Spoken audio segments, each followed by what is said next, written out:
Minha gente, meu boa tarde aí para todos. E para todas também. Hoje nós temos aqui nesse domingo ensolarado, mega responsabilidade dentro da paradireitologia. Isso aqui, essa mega responsabilidade, é mais um processo de reflexão para nós todos aqui que somos dessa comunidade e com trabalho de pesquisa aqui em Foz. É a obrigação ou dever de a pessoa lúcida, intermissivista e responsável responder pelas próprias ações, inclusive autoproexológica, quer dizer, da programação existencial, por ter aurido neoconhecimentos prioritários ou evolutivos extraordinários no curso intermissivo pré-ressomático, sem coagir ou menosprezar as demais consciências sem esse curso intermissivo. Agora, nós falamos as autorresponsabilidades intransferíveis, os limites cosmoéticos da consciência intermissivista, o limite da irreverência sem sardonismo, o limite do extrapolacionismo sem estupro evolutivo, o limite da omissão superavitária, que é a omissuper. Agora, a noção mais ampla das autorresponsabilidades, a recepção feliz sem masoquismo das heterocríticas evolutivas. Agora, a evitação da torre de marfim, do nariz empinado, da crista do orgulho, do tresmalhamento, do ectopismo, e a evitação da transferência da responsabilidade para outrem, a execução das prioridades evolutivas. Nós falamos também aqui na argumentologia sobre que a consciência lúcida intermissivista aqui não é portadora de direitos especiais negados ao homem comum.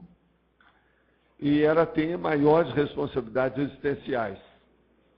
O curso intermissivo não dá asas de anjo, nem auréola de sábio ao indivíduo na mega escola evolutiva desta dimensão. O problema nosso é de exemplificar de igual para igual a inteligência evolutiva. Não somos consciências ungidas, nem pertencemos às ideologias pré-maternais jurássica ou de povo escolhido. Povo escolhido, vocês sabem, os judeus falam muito em povo escolhido e os nazistas também com Hitler falou muito em povo escolhido. Deu no que deu. Agora, olhar também que tudo são desafios autoevolutivos maxproexológicos. Logo em seguida, na caracterologia, nós damos 100 reações pessoais entre a consciência vulgar ou antiga e a consciência pessoa intermissivista, supostamente reciclante, evolutiva, renovada aqui. São 100. Só aí a pessoa tem uma panorâmica da situação. Foi usada aí a técnica da exaustividade.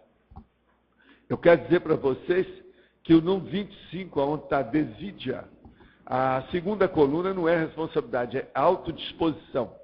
Isso aí já foi corrigido lá, porque está repetida essa responsabilidade. Agora, na frase enfática, a autoconsciência quanto à mega responsabilidade é a reação sadia do proexista, homem ou mulher, ante os deveres naturais para execução e completude da proex pessoal. Você, na condição de intermissivista, se sente inteiramente à vontade na vivência das próprias mega responsabilidades? A consciência vulgar, antiga, dentro de você, desapareceu há quanto tempo? Isso aí é importante ver essa cronologia. Agora, eu quero dizer para vocês que esse é o verbete 920, ele tem 42 logias e tem 6 máximos. Tem 6 páginas e essa tabela grande de 100 itens. Eu quero dizer para aqueles que estão olhando o processo de máximo, que a tabela de 100 itens é o máximo. E também tem um máximo aqui na argumentologia, na exemplologia. Tem um máximo lá, eu não sei se a Rosa chegou a ver, tá certo? Então é isso, eu estou só falando para clarear mais o assunto. Agora, aproveitando aí, ontem, quando o senhor falou de Apolônio de Tiana, fui fazer uma pesquisa e fiquei fascinada pelo assunto. Poderia me dizer por que a igreja destruiu a obra dele? Sabe se ele já ressomou? Ele era um desperto?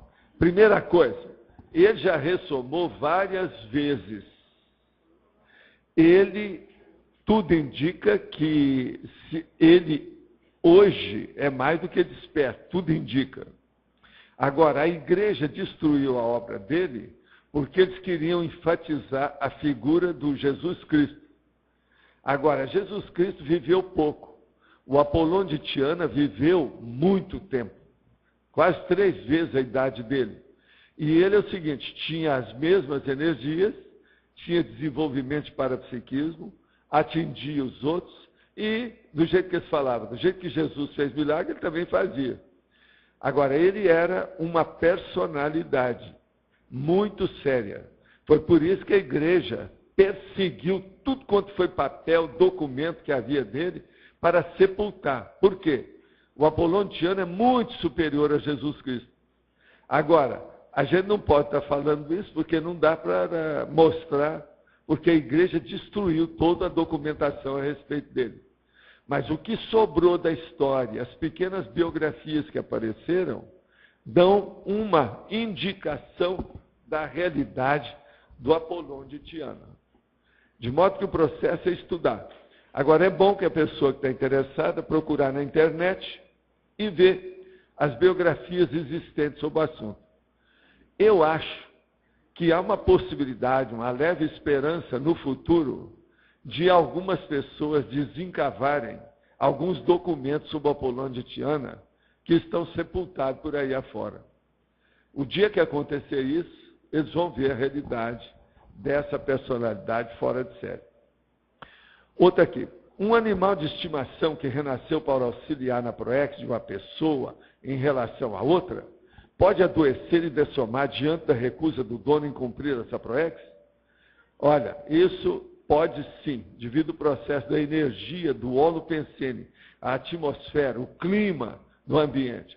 Se é contra o animal, ele tem sensibilidade e quase sempre ele cria problema e ele pode morrer sim. Qual a responsabilidade do dono em relação ao animal? Olha, vamos ver o futuro. O problema, se a pessoa quiser melhorar isso, se ela está arrependida qualquer coisa, é ela cuidar o mais depressa possível de alguma coisa, por exemplo, um canil, um gatil, e fazer assistência aos animais. Isso tudo pode ajudar. Diversos indicadores orientam a consciência intermissivista à vivência da mega responsabilidade. Quais as bases que devem ser analisadas para que a vivência da mega responsabilidade não se torne o famoso complexo de Messias? Primeira coisa, que seja até complexo de Messias, se a pessoa se dedicar e ela aparecer com resultados, isso é relativo. É aquele negócio que eu falo, o povo gosta de combater o outro lado. Por exemplo, muita gente não quer fazer assistência aos outros porque acha que vai arranjar uma interprisão grupo kármica, quer dizer, do grupo karma com aquela pessoa. Isso é desculpa esfarrapada. Muita gente também, às vezes, não quer mostrar sua própria personalidade, numa hora que precisa de um posicionamento, de uma definição, porque ela não quer ser, como eles dizem, poliana. Às vezes é preferível ser poliana assim, do que estar errando, repetindo as mesmas bobagens de sempre, caindo nos mesmos mata-burros. De modo que isso aí é necessário que a pessoa estude um pouco a situação e veja a verdadeira realidade e estabeleça os limites da cosmoética num caso desse. Retornei ao voluntariado conscienciológico depois de 5 anos de afastamento. Em 2 anos começa a minha fase executiva da PROEX. Qual a prioridade para essa fase de término da preparação? A primeira coisa é ver qual é o objetivo da sua vida. Você vai escrever algum livro? Já tem alguma coisa já encaminhada? Você tem laptop? a sua vida está organizada, você tem auto-organização, isso tudo é importante. Agora, ó, sempre é tempo. Lembre-se disso. E a gente pode recuperar tudo. Se você acha que isso é difícil, olha a nossa técnica de mais um ano de vida. Em apenas mais um ano de vida, uma pessoa pode reformular todas as tolices que ela cometeu na vida anterior. Agora, ó, eu quero lembrar a vocês que a entrada do tertuliário, eu pedi para eles só fazer uma abertura. Lá tem agora uma entrada. Então é bom, aqueles que não conhecem o tertuliário, dar um pulo lá, que hoje é domingo, não tem ninguém trabalhando, está tudo aberto. Então é bom ir até lá para ver a construção e dar uma subidinha pelo lado direito, lá numa rampa, chega lá em cima e olha a paisagem lá de cima para vocês verem o que é o tertuliário. Eu estou fazendo essa propaganda aqui porque nós ainda precisamos de muita gente para ajudar o tertuliário. Quem sabe que vocês indo lá vão ficar sensibilizados para acertar a situação que eles estão fazendo lá, o meu Coliseu. Lá eu vou entrar para ser sacrificado. De modo que vocês dão uma olhadela que vale a pena. Vê se tem algum jeito de apertar mais. Tá certo? Agora, outra coisa. Se aí começar a juntar gente e ficar em pé, se não tiver cadeira, o melhor é como aquela minha técnica. Sentem nas mesas, que mesa ainda tem muito aqui empilhado. Tá certo? Agora, ó, para vocês aqui, que principalmente, eu não estou vendo aí o Arlindo, ele não veio hoje? Parece que ele não está aí. Que eu queria falar mais com ele. Que hoje eu estou, como é um domingo, nós estamos falando de mega responsabilidade, eu queria usar a filosofia de caminhão, ou dos caminhoneiros. Então tem uma expressão de caminhoneiro que a gente não pode esquecer aqui. Para vocês serem benignos e, vamos dizer, entender, mexer com o processo da mega fraternidade a partir do processo comigo. Então, isso aí é uma faixa de caminhão para vocês. Antes de ferir meu coração, lembre-se de que você está dentro dele. Eu acho essa o máximo. Mais do que isso, só eu quando fazia poesia há alguns séculos aí para trás. Porque isso aí é alto nível, de alta expressão. Vocês não podem falar. Porque, na realidade, eles estão evitando que a pessoa se suicide. Porque se está dentro do meu coração, e ele vem e vai ferir, vai matar o próprio cara. Se ele é que provocou isso, é suicídio. Na minha terra, é suicídio. Agora, tenho duas dúvidas. Na frase enfática, estaria errado dizer para deveres, ao invés de deveres naturais, na frase enfática? O que vocês acham? Ô Jarbas, o que você acha disso? Olha aí. Remissiologia. Seria o caso de incluir o autocompromisso multidimensional na remissiologia? Olha, aí é o caso, ô Rosa, coloca aí. Isso aí é pedido da AMI. Você sabe, a AMI é amiga, né? Além disso, ela é bela, a AMI bela, né? Então, mas olha, o que você acha aí do processo da fase enfática, não? Ô Rosa, você vê se vale a pena incluir, ou ver aí o para dever. Eu acho que deveres naturais é mais amplo, porque pega os deveres físicos e os extrafísicos, tá certo? Os da cosmoética em geral. É melhor esse, né? Então tá. Agora, de modo geral, o que nós temos aqui mais sério para falar é sobre isso.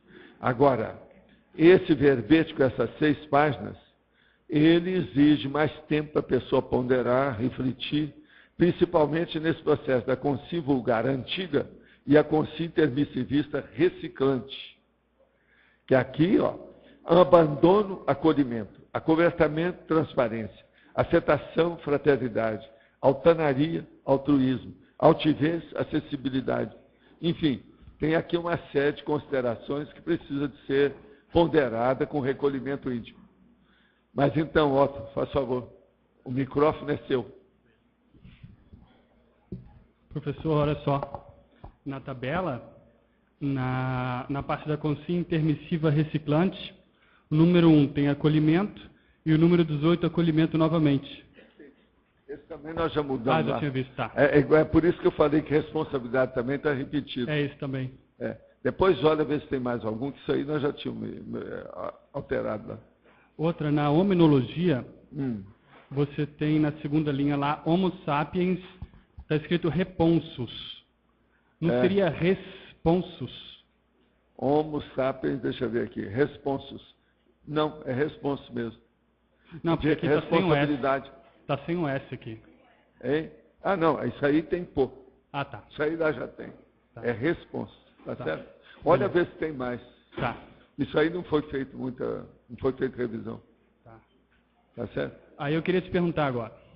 Na elencologia você põe lá o último termo, a personalidade narcisista. Sim. Por quê? A personalidade narcisista, ela pensa demais em si mesma, aumenta a realização das obrigações dela, tudo fantasiado. Você está entendendo? Para exaltar o próprio ego. Então a mega responsabilidade vai para o espaço. Ela entra em órbita. Você está entendendo como é que é? Por isso que é. O narcisista é problemático. Ele pensa demais nele e esquece os outros. E o que é que nós viemos aqui? Nós viemos para pensar mais nos outros que na gente. Tem lógica isso para você? Tem. O problema é esse. Tá. Mais uma questão lá na primeira página. É. Na fatologia, na segunda linha está o limite da irreverência sem sardonismo. Você pode dar uns exemplos disso? Por exemplo, a irreverência. Eu faço aqui muita ideia e muita metáfora, muita gancho e muito exemplo de irreverência. Eu vivo falando isso. Você está entendendo? Por exemplo, eu usar, por exemplo, esse disco de motorista de caminhão. Isso também é irreverência. Agora, o que se passa? Seria sardônico? Seria sarcástico? Seria um negócio que passaria da conta? Se eu, por exemplo, colocasse alguma coisa mais pesada. Então, se eu fosse usar, por exemplo, a coisa mais pesada, eu ia colocar os negócios de sexo. Você sabe que sexo não é fácil, né? O que tem sobre problema de caminhão, sobre sexo, nem filme pornográfico não tem tanto dístico e legenda como eles têm. Isso é negativo. Eu escolhi um, que está entre eles e a gente. Está entendendo? Sabe? Por exemplo, só para mostrar, olha, a minha intenção não é fazer nada de sardonismo nem nada não. Mas, por exemplo, isso é outra frase de caminhão.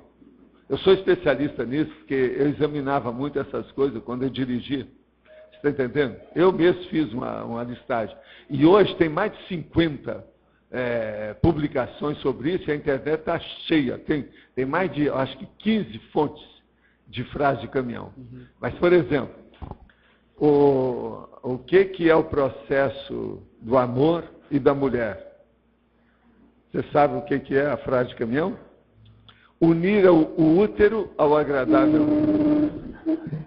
Não, estou só falando para liquidar com o assunto, para você ter uma ideia do que é. Então, por exemplo, eu podia trazer um monte dessas condições aqui para vocês. Está entendendo? O que eu sei disso não está no gibi, mas cala-te boca.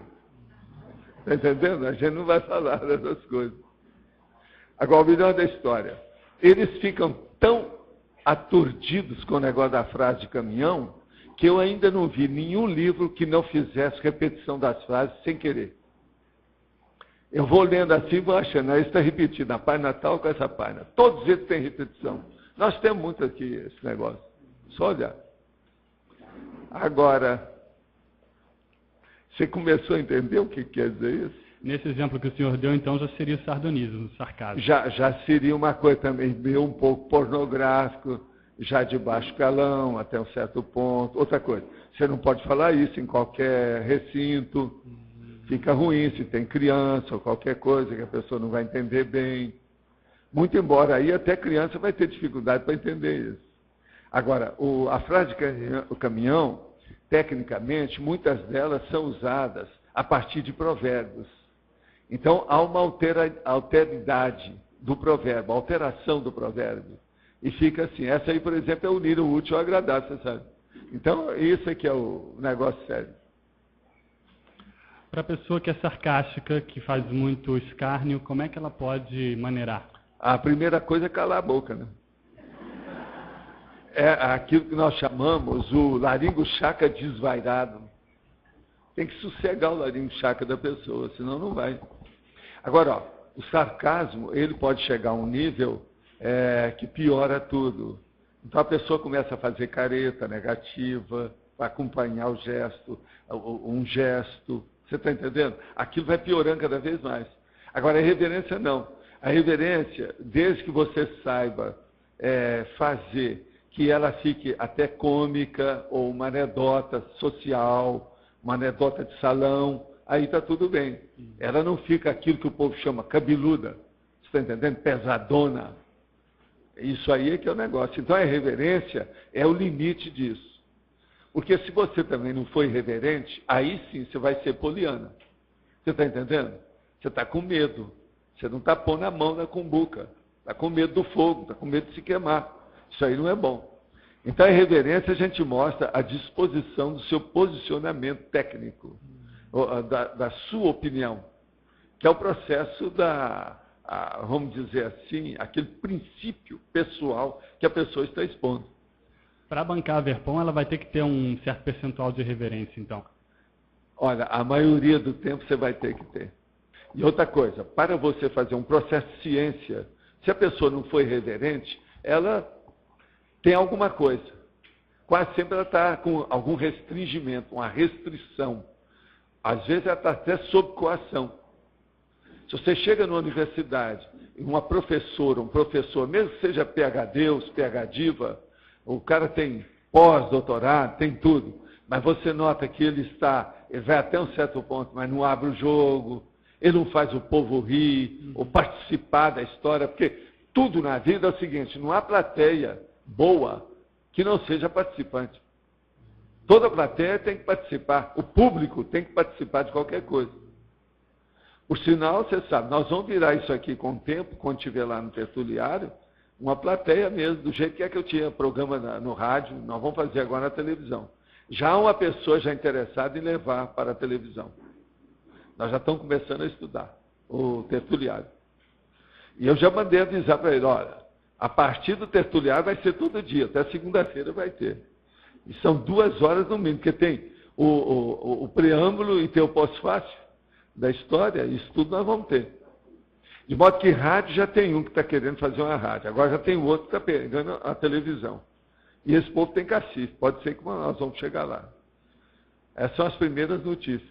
Agora, eu já falei que oportunamente a gente vai ter que ver a geopolítica do processo da mídia, para saber um que vai entrar no outro, a região de cada um, como é que entra e tal, que isso aí vai pegar. Dentro do processo da geopolítica não tem jeito, é o que o governo faz. Para distribuição de canais, esse negócio todo. Nosso programa também é capaz de dar isso. Eu acho. Eu acho, pelo total de acessos que nós temos à tertúlia atualmente, o programa está mais de 500 diários, e a gente está só começando, ainda tem umas certas falhas, o negócio ainda não está de veterano, de profissional muito grande ainda, tem que esperar. Agora, quando nós tivermos com isso tudo funcionando, como é que vai ser? E a turma tudo na poltrona, que puxa, pode escrever, a briga vai ser mais acirrada. A luta. Você está entendendo? Quando a gente está aqui, a sua psicosfera vai mais ou menos aonde? Ela engloba a pessoa que está aqui? Não, calma. Só vai quando a gente precisa. Mas quase sempre pega isso tudo aqui. Você sente a energia aí? Claro. Pois é. Porque, devido ao problema aqui, ó, é acoplamento áurico. Lembre-se do acoplamento áurico. Ó, meu dedo do seu nariz. Acoplamento áurico. Aqui é perfeito para isso. Tá certo? Então, Roberto. Primeiro, a questão de repetição, o número 8, não sei se você já viu. Sim. Da tabela, né? Ó, fala lá para a Rosa anotar para mim. 8:45. O que tem? Modéstia. Tá repetido também? Que por- alguns aí nós colocamos repetido para depois mudar. Tá. Qualquer coisa você dá um palpite que vai mudar. 22 e É, 48. também. Cortesia. Por isso que eu falei em um deles e falei o que já tinha mudado, só para mostrar que aí tem vários. Agora, faz a pessoa pensar. Uma outra coisa, parece que não tem nenhum repetido na primeira coluna, é só na segunda. É de propósito. Agora, queria que você comentasse aqui sobre fatologia, segunda linha, final da segunda linha, a questão do limite do extrapolacionismo sem estupro evolutivo. O que é que exemplo, pesa mais nesse sentido aí? O que pesa mais é aquele momento evolutivo dentro da psicosfera da pessoa, ou do holopensene dela. Então, isso aí que pesa, porque é necessário você ver o seguinte, os amparadores veem muito isso. Por exemplo, eles vão falar para você repercute em quem? Essa pergunta é terrível. Então, eles querem saber, quando bate em você, isso vai dar estilhaço em diversas direções. Você de ver a quem isso vai atingir ou vai comunicar. O estupro evolutivo, então, não é visto apenas pela pessoa, mas pelas consequências, as derivações, os efeitos daquilo. Qual é o problema que vai dar ali? Aquele desenvolvimento. Entendeu? A multiplicação dos fatos. É isso que eles olham o extrapolacionismo. Agora, veja, tem gente que às vezes vem falar comigo que desejaria ter, porque teve uma experiência muito forte, mas fala assim, Valdo, por que é que não fizeram mais isso? Aí eu explico, olha, porque isso aí deve estar atingindo outras pessoas. A gente vai analisar, a pessoa vê perfeitamente que é. Que aquilo poderia atingir, sim. Você sabe, ninguém vive sozinho. E o processo do grupo karma, ele é muito forte. Não é só da família nuclear. Isso pega uma opção de coisa. Por exemplo, aqui, se uma pessoa passa uma experiência dessas básicas aqui, ó, que está dirigindo algum departamento, dessas ICs e tudo mais que nós temos aqui, isso repercute em tudo. Hoje, com essas 75 empresas que nós temos aqui, você já pensou o tanto de gente que não está nisso? Tem 538 pessoas que vieram para cá. Mas, por exemplo, nós ainda não fizemos um levantamento de quantas pessoas de Foz estão trabalhando conosco hoje. Roberto, você não acha que é muita gente? Já teve gente que já veio me falar que já tem o dobro disso. Você está entendendo? É mais de 500 pessoas que tem aí, só daqui. E eu penso que é também. Pelo total que tem. E eu estou dizendo o seguinte, eu não estou falando só de vínculo empregatício, não. Eu estou falando também de vínculo consciencial de iguaçuenses. Tem muita gente aqui.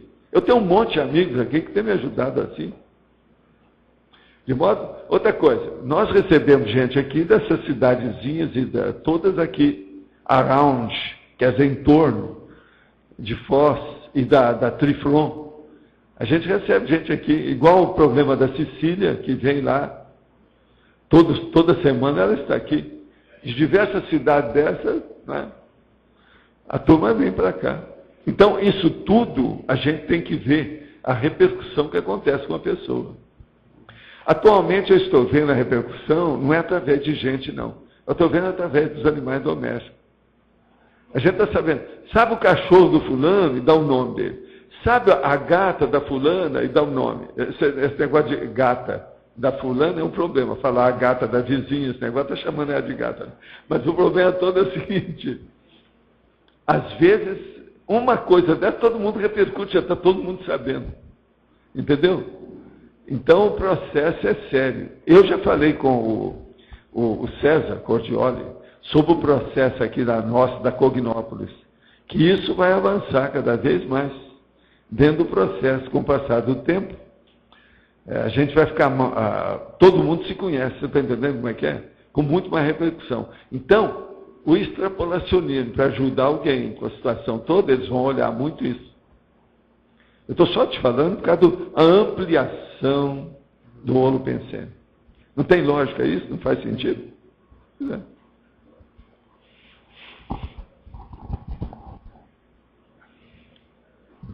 Então, Maria. Professor Valdo, aqui na página 3, quando você vai fazer o detalhismo do item neossinapsologia, você fala das neossinapses e das neoverpons. Sim.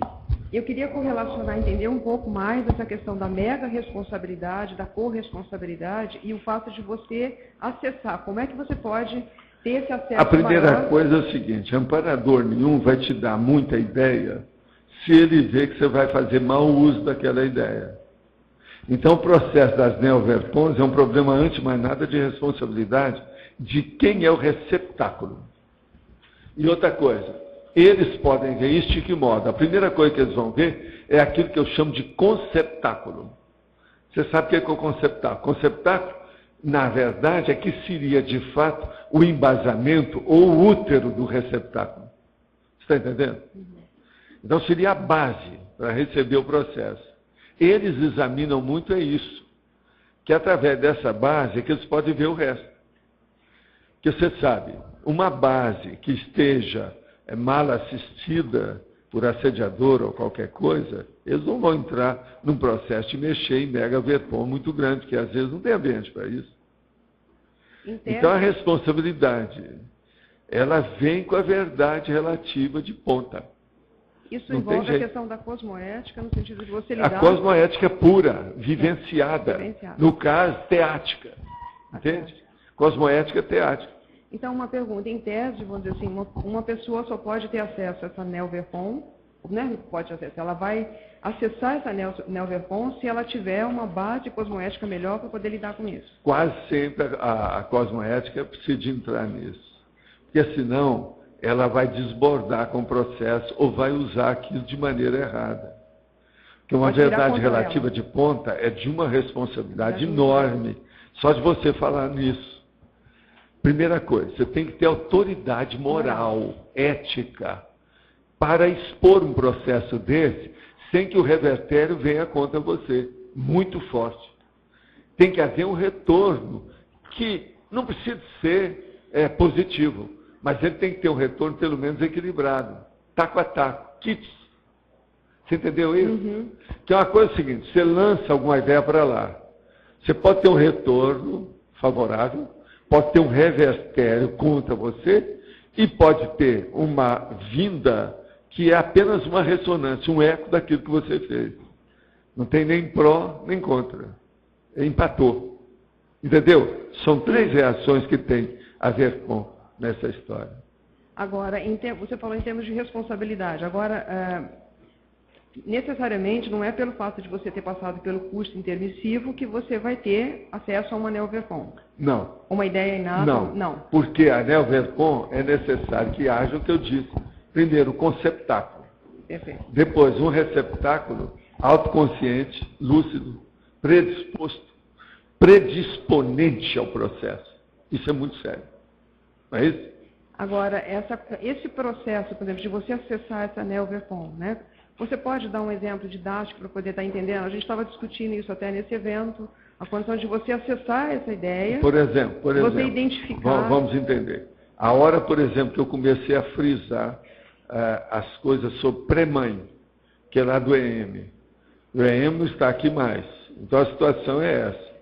Agora, eu tenho que julgar com esses processos com aquelas pessoas que me conheceram junto com o EM. Você está entendendo? Olha a responsabilidade disso. Outra coisa, o EM não está aqui mais. Então eu tenho que ter uma responsabilidade enorme de dizer até que limite que eu falo das coisas. Eu não posso exagerar nada, não posso fantasiar. Eu tenho que mostrar os fatos e parafatos do jeito que foram. Porque ele também não está aqui para defender. Agora, melhor da história. Eu já falei isso aqui. Eu acho que você sabe disso. Eu falei, quando a gente chega na minha idade assim, que você já está na 3ª para a 4ª idade, a maioria de todos os personagens do seu elenco, da elencologia, já morreram, já dessomaram. Eles não estão aqui para asseverar, para afirmar se eu estou falando a verdade ou não. Então você fica no mato sem cachorro. Você está entendendo como é que é? Sem sair. Você lembra que eu falei isso aqui a respeito de determinadas pessoas aí que eu estava expondo?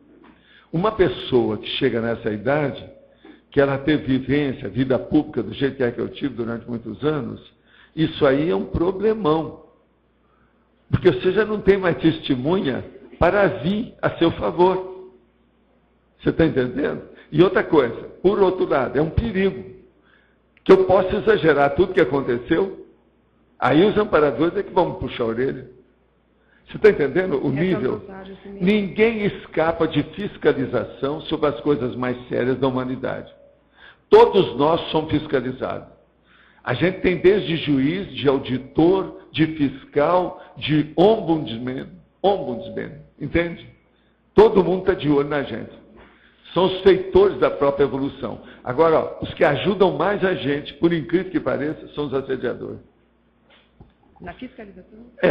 Porque esses, não adianta, eles não têm meio termo, eles vão direto aos finalmente. E dá uma facada. Denuncia. Dá uma, entende? Uma fustigada na pessoa. A pessoa vai ver a realidade. Entende? Tudo na vida é bem pensado. Até o vulcão tem sua inteligência. Tem que pensar nisso. Então, o mega assediador também tem sua razão de ser. E no seu ponto de vista, quais seriam os aspectos que hoje nós, aqui na comunidade conscienciológica, precisamos... Não, no meu ponto de vista, eu olho muito vocês para fazer a mesma coisa que os amparadores fazem comigo. Eu sigo tudo tentando imitá-los. É lógico que é uma imitação horrível, você está entendendo, de paródia, mas eu faço força. Então, por exemplo, a primeira coisa, que é um princípio que eu sigo, é o seguinte: eles não fazem estupro evolutivo, eu também não faço com vocês. Isso é regra. Agora, por exemplo, esse estupro, às vezes é coisa simples, não é uma coisa tão séria, tão brava, não é nada disso, mas a gente não entra lá.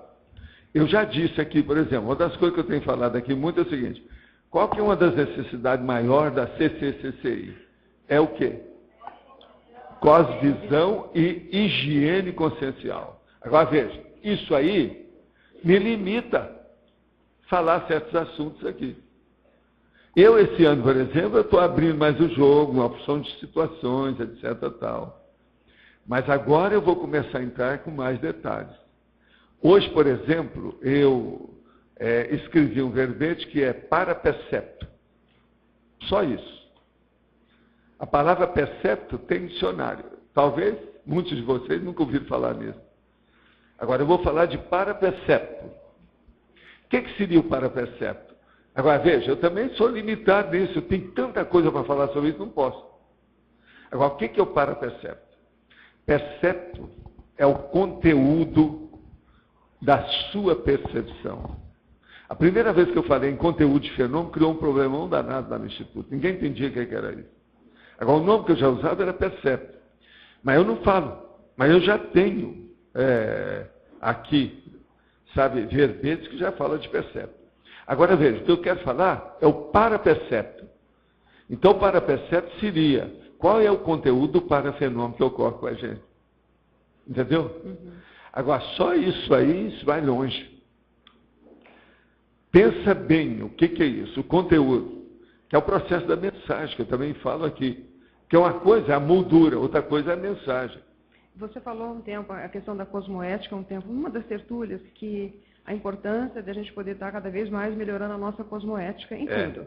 Agora, em relação à condição da Neo-Verpon, isso é um ponto que impacta, por exemplo, a gente desenvolver muitas Neo-Verpons que possam surgir, porque a gente vai ter que chancelar isso moralmente. Veja, você pode perguntar para mim assim, como é que eu sei os limites que eu devo fazer? A primeira medida que eu tenho, isso é orientação aí das coisas do enumerador, é o seguinte: é a hora que eu falo anel verpon e todo mundo entendeu do outro jeito. Eles não chegaram aí no fundo do percepto. Você está entendendo? Não viram o conteúdo daquilo que eu disse. Então o meaning ficou pobre. A acepção não chegou lá. Não deu para chegar na riqueza da expressão ou da ideia, você está entendendo? Daquele bloco de cognição. A pessoa não chegou. Então eu vejo, aí já é um limite, eu tenho que esperar mais um pouco. Agora, esses 6 anos que nós estamos mais ativos com o processo da tertúlia, isso tudo já melhorou muito. O que eu falo aqui hoje já está muito superior até o curso avançado que eu dava. Quantos anos eu dei? Foi mais de 10 anos que eu dei esse curso avançado. Com várias aulas. Então, o que eu estou falando aqui hoje é muito mais avançado. Por quê? Hoje eu já tenho público. Antes não havia. Eu criei a massa crítica. A massa. Não é massa de manobra, não. Isso aqui é massa crítica. Massa de manobra seria eu manipular vocês. Eu não faço isso. Agora, é uma massa crítica por quê? a turma que faz crítica, o processo é de debate. Você pergunta, eu respondo se aceita ou não, você anota. É uma briga de ideias. Então, se você for colocar, tem como colocar didaticamente essa base, vamos dizer assim, consciencial, que a gente precisa estar calçando para você lidar melhor com essas A novas base, formas? eu acho, sabe, Marília, que o melhor que a pessoa pode seguir é ela seguir a inspiração dela. Ela vê por si mesma. Fala assim, se eu tivesse no lugar dele, como é que eu ia reagir? Eu teria ideia para isso? Agora, veja, ela não pode fazer isso com uma pessoa que seja do nível mais inferior. Ela tem que fazer no nível médio. Não pode ser nem no alto, nem no baixo, no nível médio. O que eu ligo aqui, ó, que mexo mais aqui, tudo é com pessoas de nível médio, em matéria de cognição. Porque eu estou lembrando, por exemplo, o nosso grupo é um grupo heterogêneo, em termos de formação cultural, de experiência, procedência, tudo. Quando você lançou a condição da teoria dos serenões, você teve que esperar um tempo, mesmo com... Foi, não, mas a teoria dos serenões já foi lançada também com outro objetivo, que era para criar problema.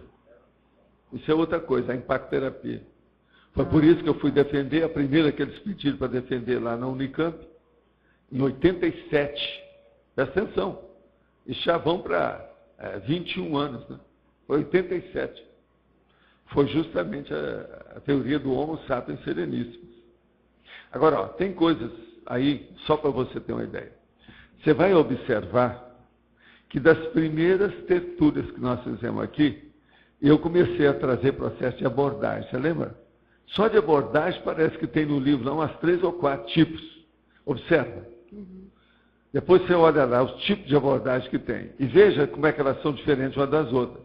Mas tudo é abordagem. Ali a intenção é justamente o processo didático.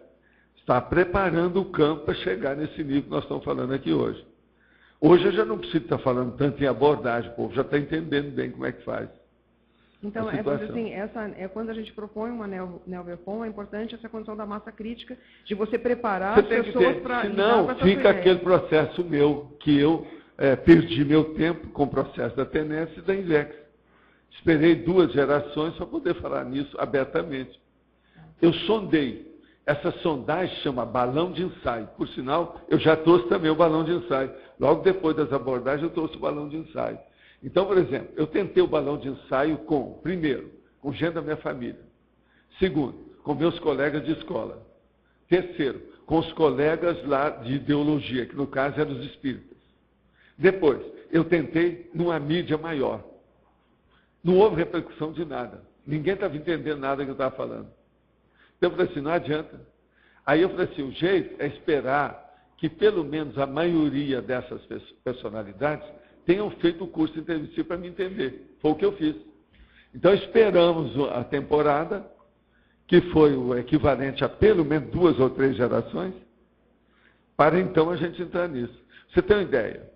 A INVEX, por exemplo, ela entrou mesmo para valer quando nós fizemos o Instituto. Foi a hora que eu vi que tinha ambiente para o povo entender. Você vê como é que isso é sério. E outra coisa, no Instituto, como as coisas nossas, a maioria que nós sempre tratamos, nós não tratamos de criança. Todo mundo era adulto. A maioria com curso superior. Entende? Mas aí é que começou a aparecer a ideia da INVEX. E aquilo já começou a criar problema. Por causa dos reciclantes.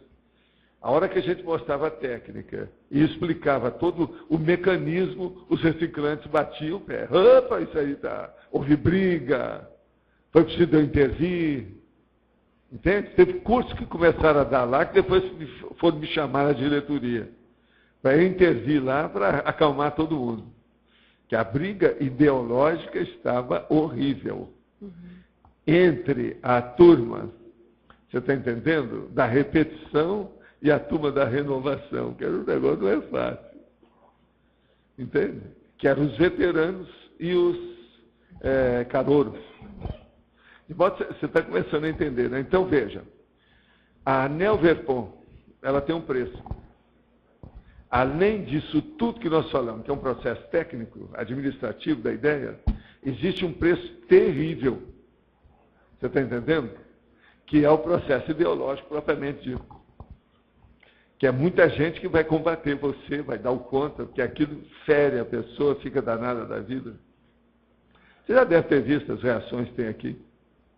Sempre foi assim. E hoje eu acho que essas reações elas são muito menores. Porque, inevitavelmente, ela vai promover um nível de transformação muito grande através das ideias que ela traz. Vai. A gente vai chegar lá. Tá certo. Obrigada. Então, Eliel. Professor Valdo, ali na fatologia, terceira linha, limite da omissão superafetária. Eu gostaria de saber, por exemplo, como que a gente pode estar trabalhando esse limite dessa omissão. Ou seja, você coloca assim, muitas vezes você fala assim, não, eu estou abrindo o jogo, mas conforme o nível evolutivo de cada um, para não fazer estrupo evolutivo. O limite certo mesmo é a hora que você fala, expõe tudo, mas não participa. Entende? Então, veja, você tem que se omitir daquilo. Então, você chega lá e fala, ó, não vou participar por causa disso. E se coloca também no mesmo nível de responsabilidade da outra pessoa, ou da outra instituição, ou do outro grupo de ideias. Entende? Então, com isso, você defasa. Agora, a verdadeira omissão superavitária, aquela que você topa a parada, explicita tudo e liquida com todo mundo, não quer nem saber. O processo é seu. Para você não ser cúmplice. Tá. Agora, o problema todo é ver o acompliciamento. Entende? Você não pode ser cúmplice nem porque deixou de fazer e não pode ser cúmplice nem porque pelo que você fez. Você entendeu ou não? Não entendi. Mas esse é o limite. Agora veja, na hora que você começa a participar, você já está fazendo. Você entendeu bem isso? Sim. As ações nossas começam pela cabeça, aquilo que a gente pensa. Segundo lugar, pelo que você fala. Terceira que vem a movimentação da energia do pensene, do N e do pensene. Então pensa nisso. Tá, entendi.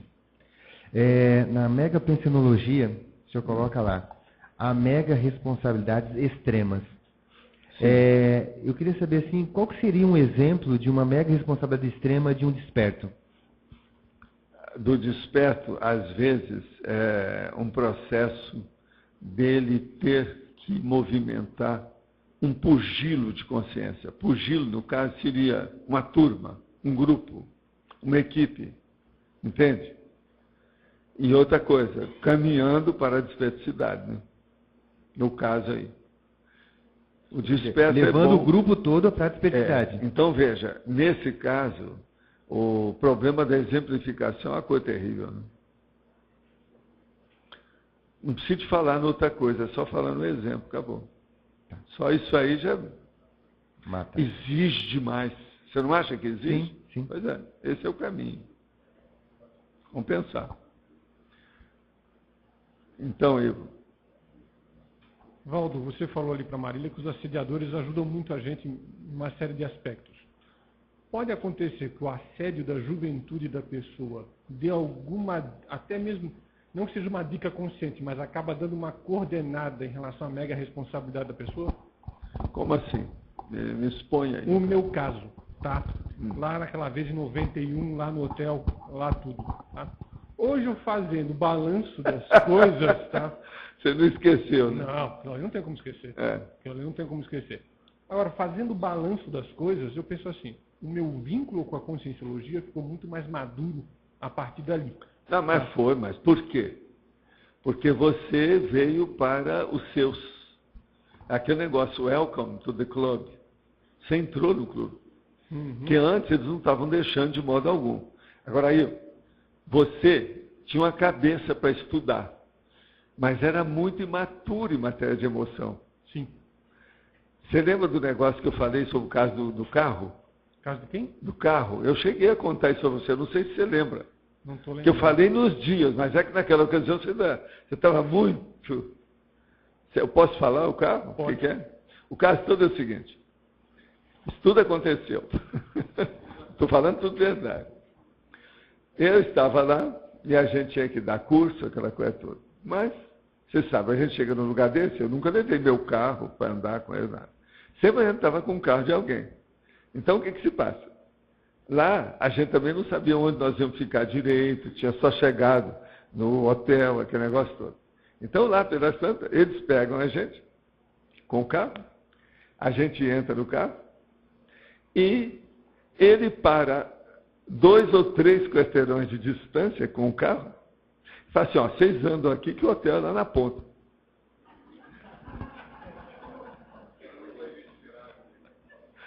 Agora, eu não pude falar para eles, canela de carro não tem reumatismo. Não tinha ambiente para aquilo.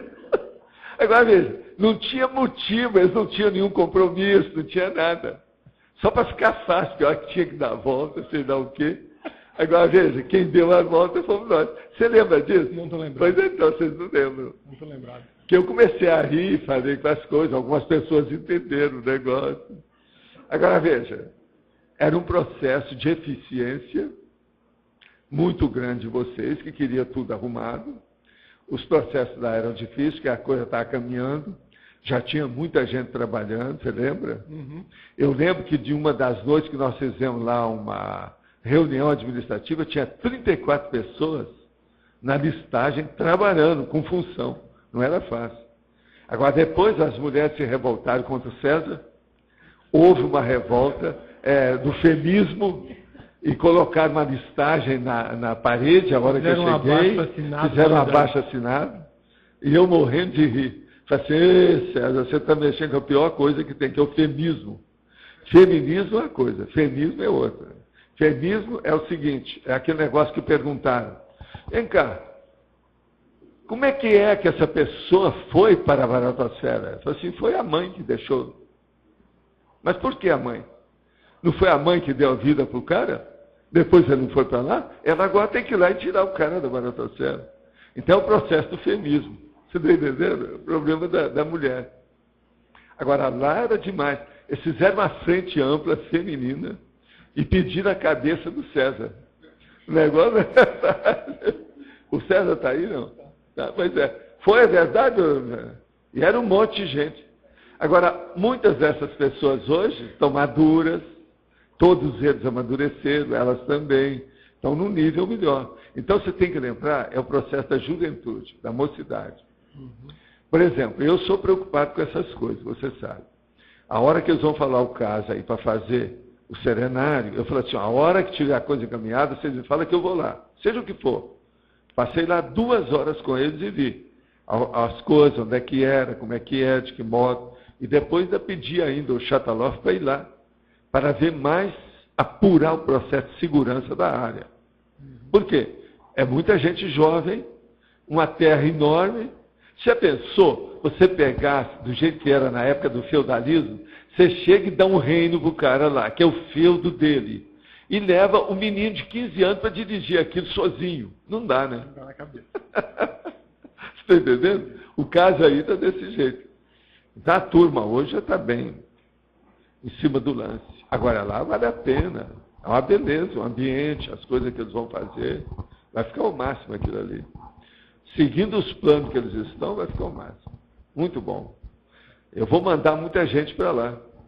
Qualquer coisa o cara vai chegar aqui, olha, ele disse, você está com a cara de serenário. Entende? Vamos dar um jeito de ir até lá. Você entendeu mais ou menos até aí a situação? Entendi. Só mais uma pergunta. O visual dos amparadores na TENEPS, eles podem indicar alguma coisa da mega responsabilidade da pessoa com determinado grupo de consciência? Pode sim, devido ao problema que às vezes, por exemplo, se ele começar a aparecer com muitos auxiliares e colegas, companheiros, deve ter mais coisa séria. Está entendendo? Tem que olhar isso. Agora, veja, a hora que o tenepsista começa a trabalhar muitas horas por dia, toda hora, então ele fica mais na eventualidade da necessidade, ele já não tem só horário fixo, mas ele trabalha assim, a coisa muda de figura. E outra coisa, você começa a ver as coisas e perceber tudo com antecedência. Essa noite, por exemplo, eu trabalhei com um caso e já sabia o que ia acontecer. As pessoas apareceram do jeito que eu estava pensando. Aí eu falei para elas, aconteceu isso. Todo mundo confirmou. E a senhora virou para mim e falou assim, olha, nesse horário que você estava falando aí, que fez isso, eu estava só pensando em você e mandando a ideia. Você está entendendo como é que ficou? Então, ó, já está tudo interligado. A hora que uma pessoa que está sendo assistida já tem essa ligação tão profunda, íncita, de empatia, de afinidade com a situação, sendo que é uma pessoa que não tem vivência comigo nem nada, isso mostra que a assistência está enorme. Entende? Esse caso de hoje, por exemplo, é impressionante. Eu não vou falar porque tem gente aí e tal, a situação toda assim. Mas o negócio é impressionante. A pessoa sabe que é impressionante. Entende? Obrigado.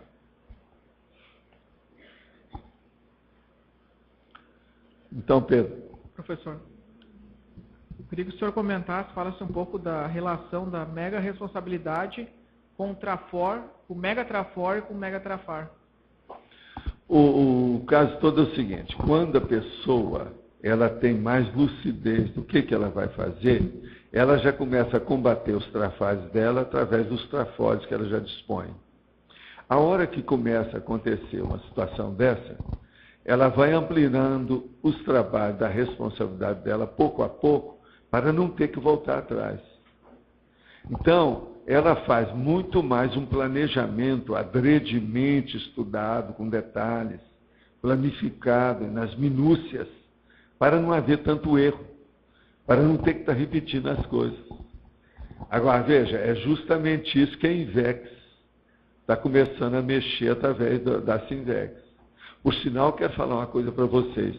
Eu vi também, de ontem para hoje, todo o livro que a Editares vai publicar sobre a Sinvex. Olha, é de tirar o chapéu. Que eu mesmo pedi para eles para fazer isso. Que eu não quis fazer o manual da Invex. Agora, eles colocaram, é um livro enorme, de mais de 200 páginas, muito bem pensado. A parte básica toda desses problemas, a problemática, os conflitos todos que tem, está tudo ali. No livro que eu vi lá, faltam 4 coisas que eu pedi para estudar e fazer o índice remissivo que ainda não foi feito. Mas está muito bom. E isso nós vamos precisar. Que a Sinvex agora é maior, tem mais gente. Esse livro, nós temos que difundi-lo aqui de todo jeito. Ficando pronto, eu quero mostrá-lo aqui e a gente vai até debater coisa dele na tertúlia. Vale a pena isso para vocês todos. Entende como é que é? Sim. O livro está muito bom, está bem substancioso, ponderado. E outra coisa, a maioria que escreveu, são 4 ou 5 ali que escreveram o livro. É tudo jovem também, né? É tudo inversor. Então, eles já sentiram no peito os problemas. Vale a pena. Tem mais uma pergunta aqui. Sim.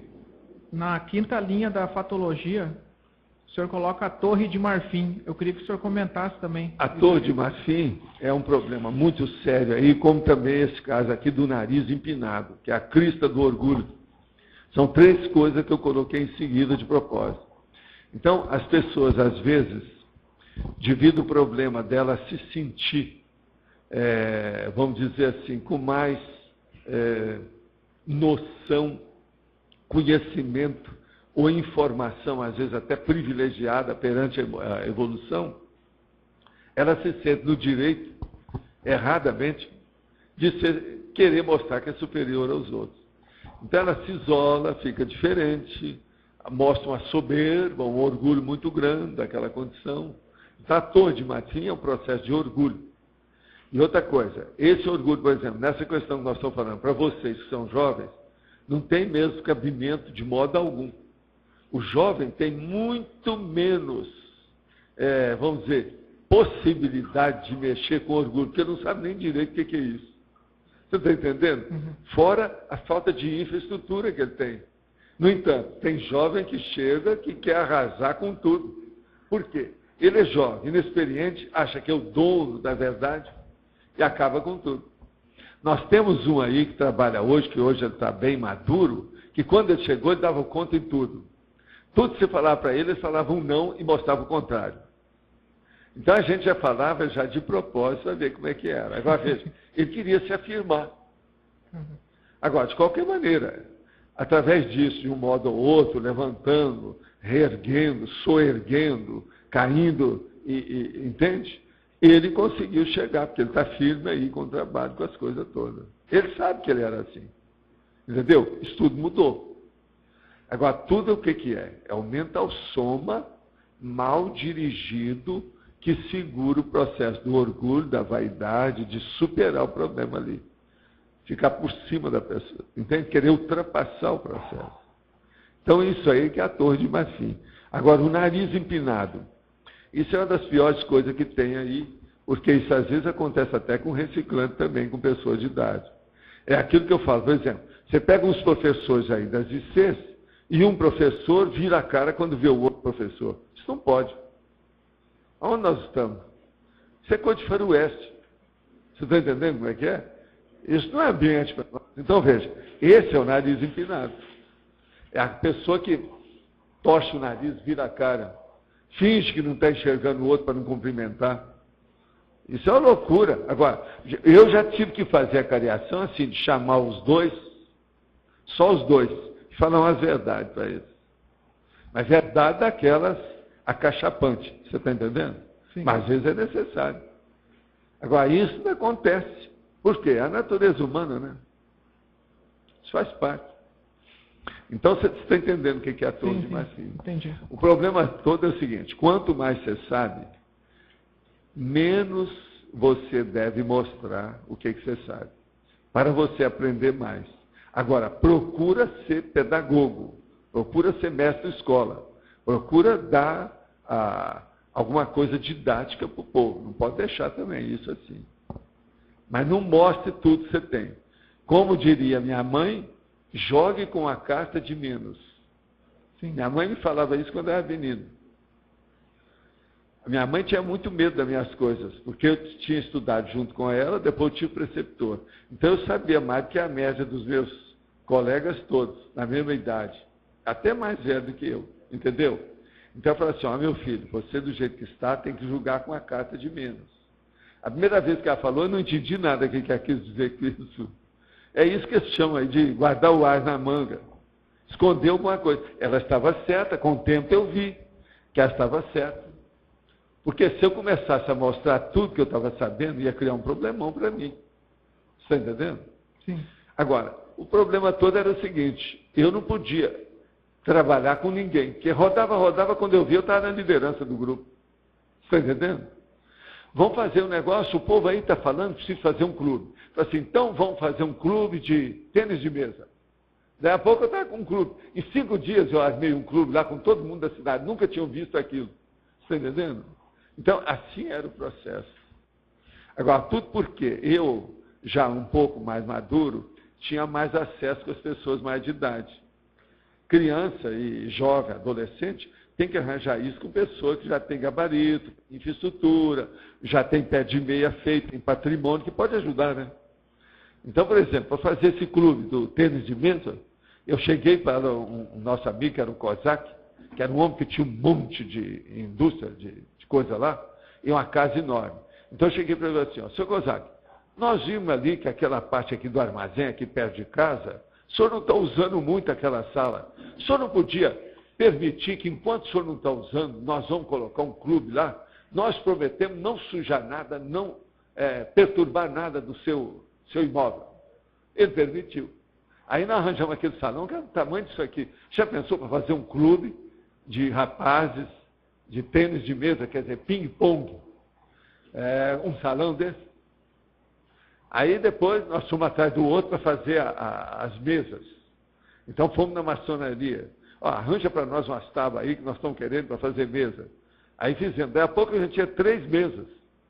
Sabe, com tênis de mesa. Agora depois tinha que comprar. A rede tinha que comprar, porque aquilo não tinha outro jeito. Raquete a gente fazia. Você sabe que raquete tem muita coisa que você pode pegar e fazer.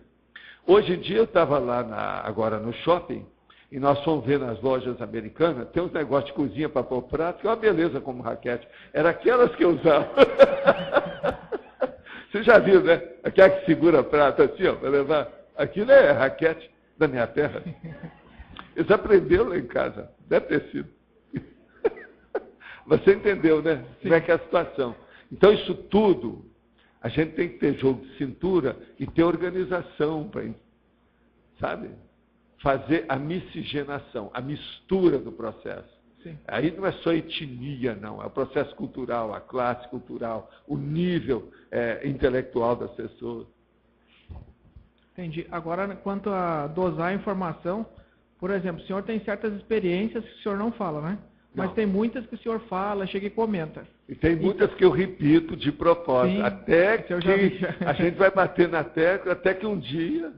Outra coisa, você coloca a ficha, um dia a ficha cai. Porque depois você tem que acompanhar para ver se fez a ligação. Sim. Porque não adianta só a ficha cair. E como é Tem que... gente aqui que fica sabendo das coisas e pronto. Ele fica encruado, ele se fecha. Com medo. Sabe, para não ter responsabilidade. Esse não caiu a ficha, mas não adiantou. Ele não faz ligação, saiu do ar. A gente não pode sair do ar.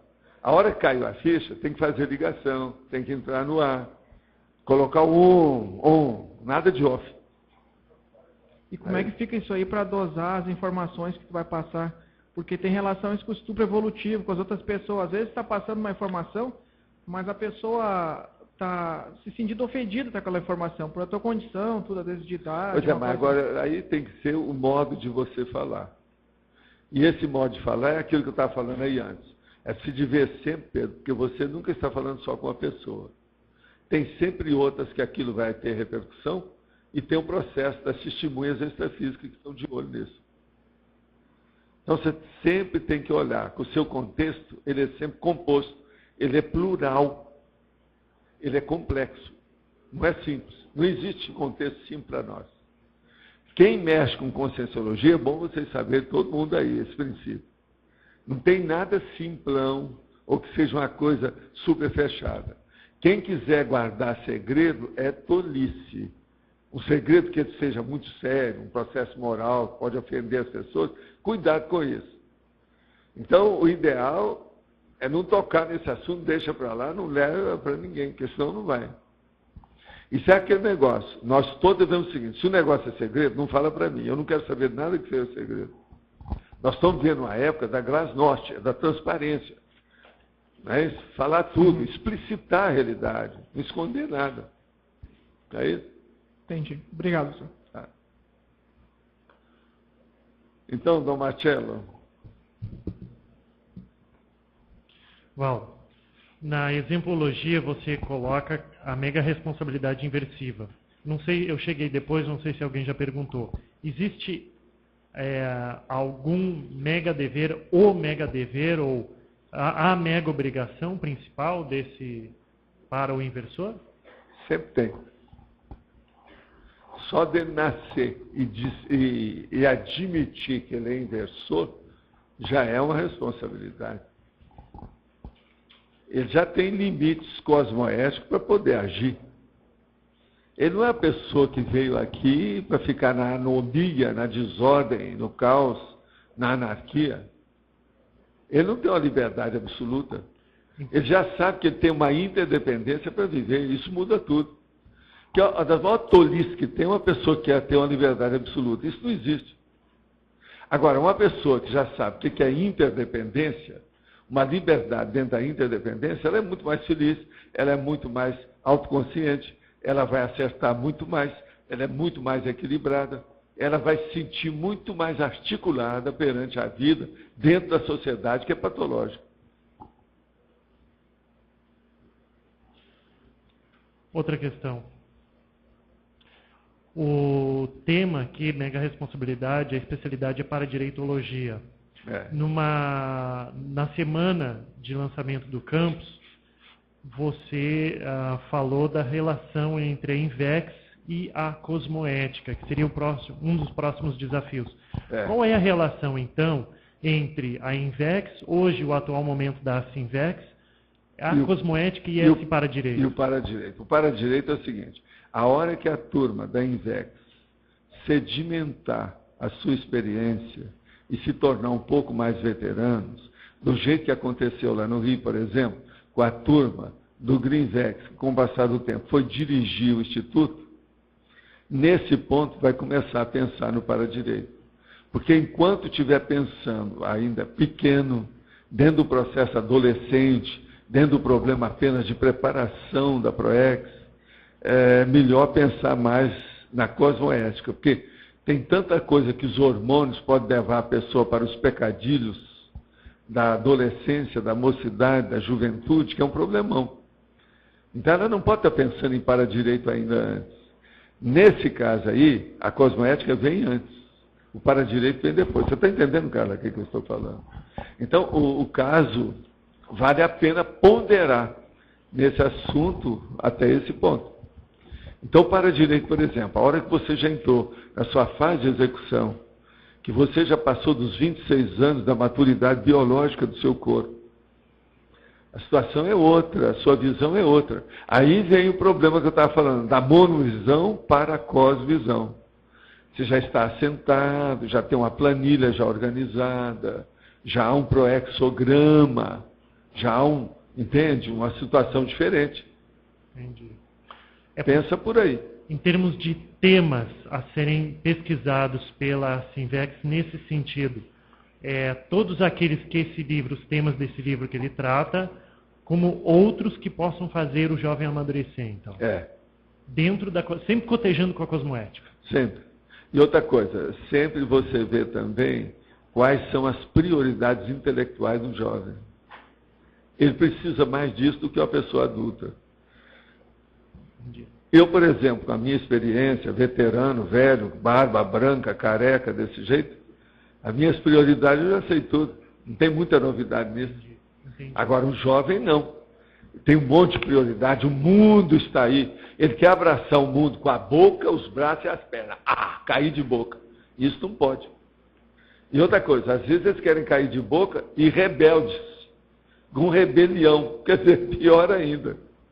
Não é por aí. Então tem que ponderar muito isso. É aí que entra a cosmoética. Agora, como é que vai falar de para-direito com os jovens nesse nível? Não dá. Ainda não é. A coisa não conjumina, isso aí não tem harmonia. Se de esperar um crescer para segurar lá. O gap ainda é muito grande. Tem lógica? Tem lógica, sim. Última pergunta. Existe a questão dos escalões, né? Primeiro, segundo, terceiro, quarto escalão.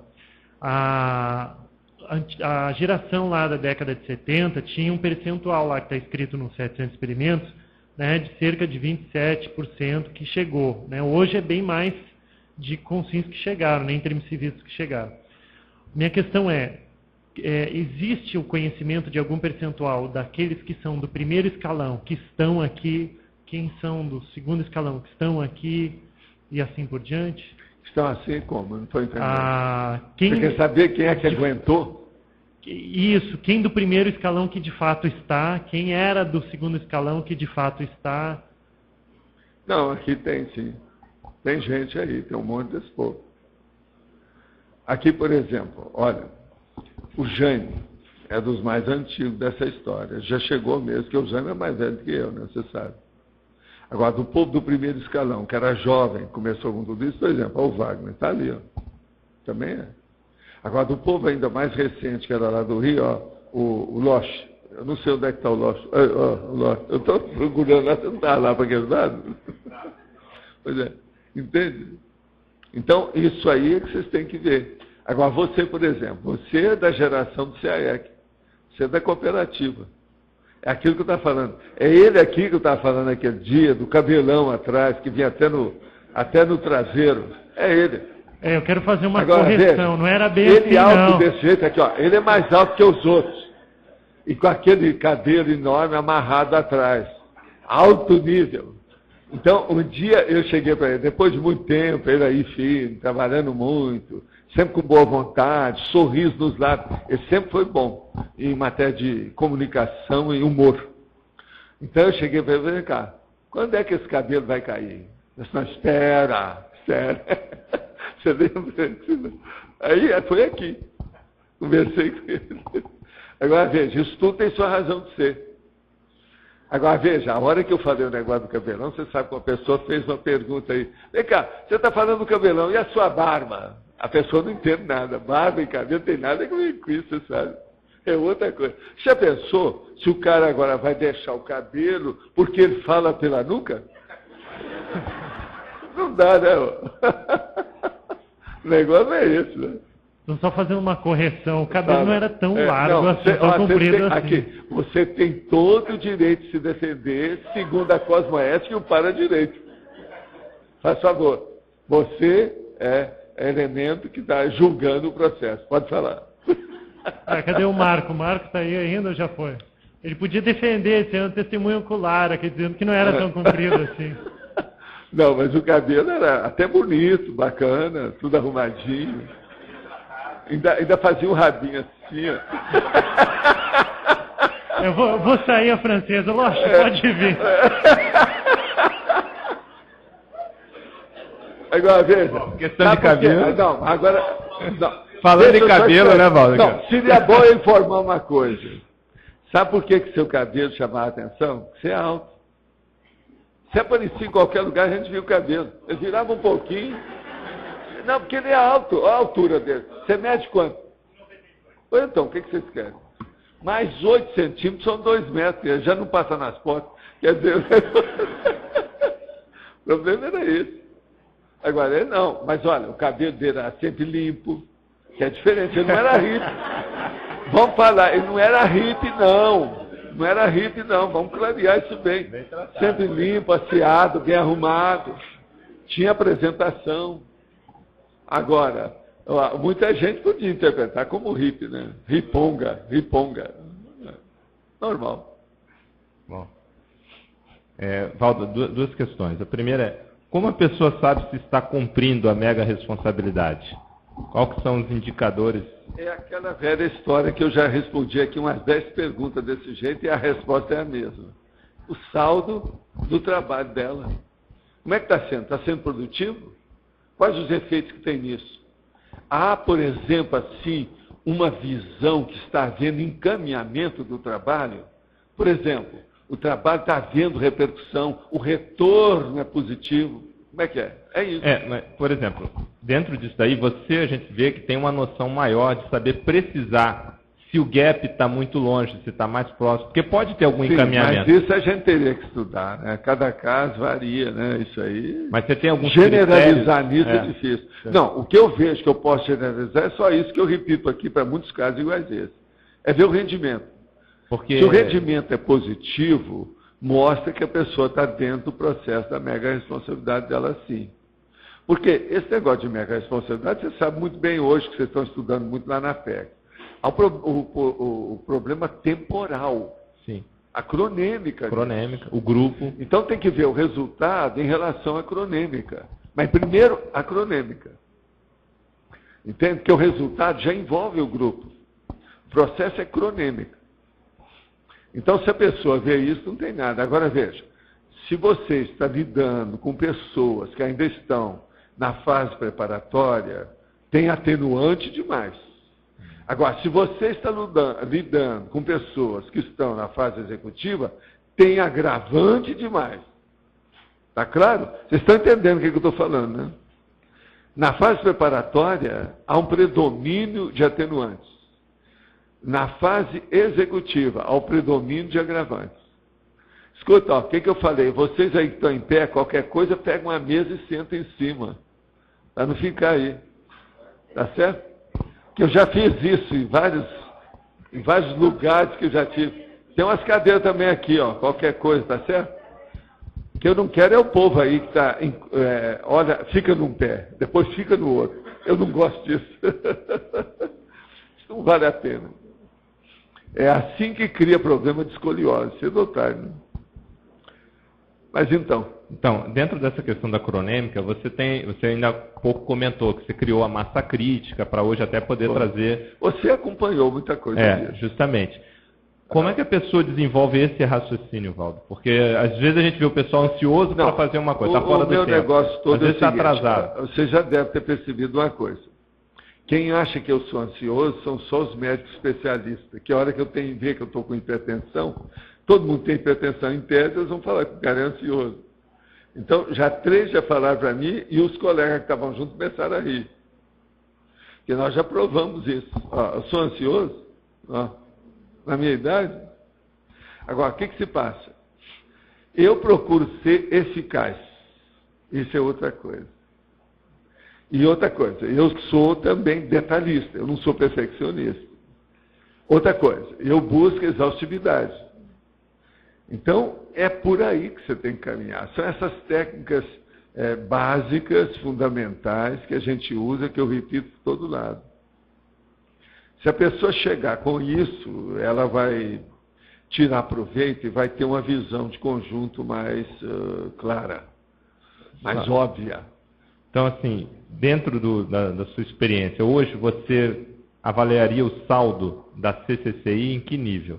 Pegando principalmente as despesas. Não, eu acho que nós estamos assim, dentro daquilo que a gente prescreveu, principalmente quando nós passamos aí o problema do CAEC para a associação, que é o que desencadeou, foi quando eu falei que tudo agora, o Redcora ia mudar de lugar, a base, a matriz, seria outra.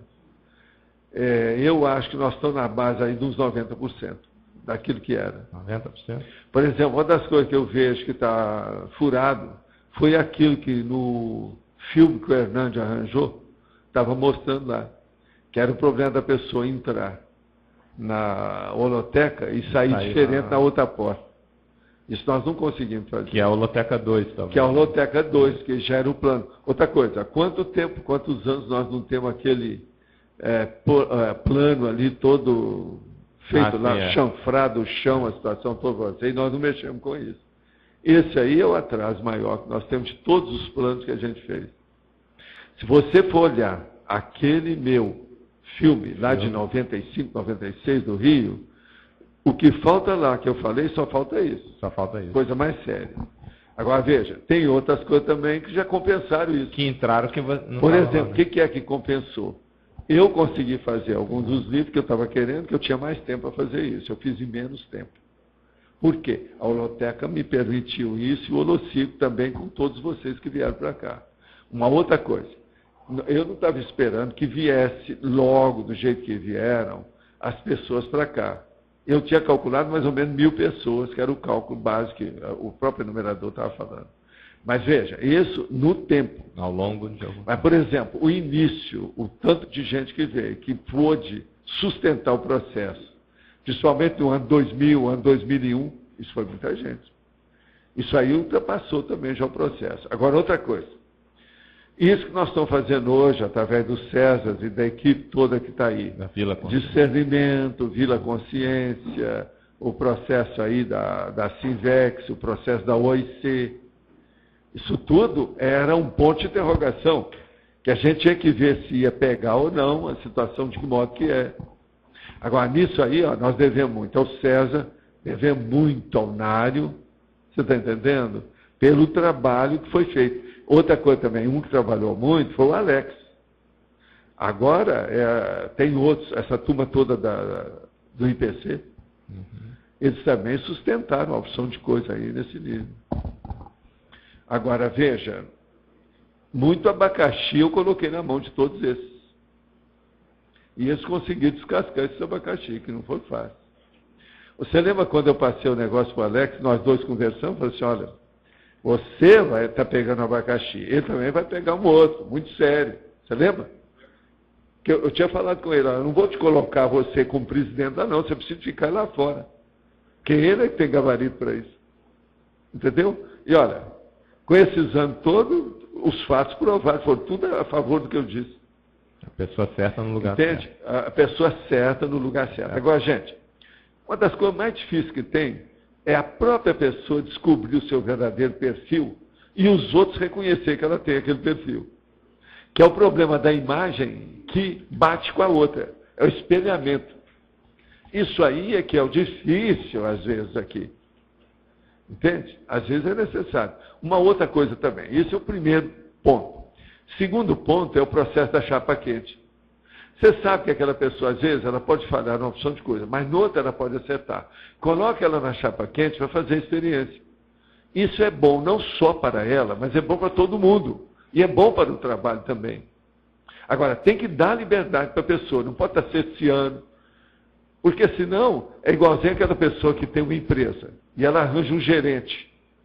Então ela dá um gerente. O gerente, quem tem que mandar é ele. O dono da empresa não pode estar interferindo na administração do gerente, senão que gerência besta é essa? Agora, toda hora a pessoa vai lá, interfere, faz, passa por cima. Não pode. Isso é desautorizar. Essa desautorização é uma das coisas mais sérias que nós temos que ver nas questões nossas da conscienciologia. A gente tem que honrar aquela pessoa que esteja, mesmo que a caixa do departamento dela seja desse tamanho. Você tem que honrar aquilo. Você tem que respeitar o nível dela. Isso é uma das coisas mais sérias que tem. Internacional, antes de você chegar lá, quanto problema não tive que enfrentar por causa disso. Agora, aqui, de vez em quando, não acontece as mesmas coisas. Agora, outra coisa que precisa aí, nesse caso, que interfere nisso, é o processo da reunionite. Isso nós ainda não curamos aqui. Essa doença, ela ainda existe de alto nível, é violenta. Cronicificada. Mas, sabe, o que eu vejo é o seguinte, em parte, a gente tem que entender isso tudo. E dar um desconto também. Isso aí tem atenuante.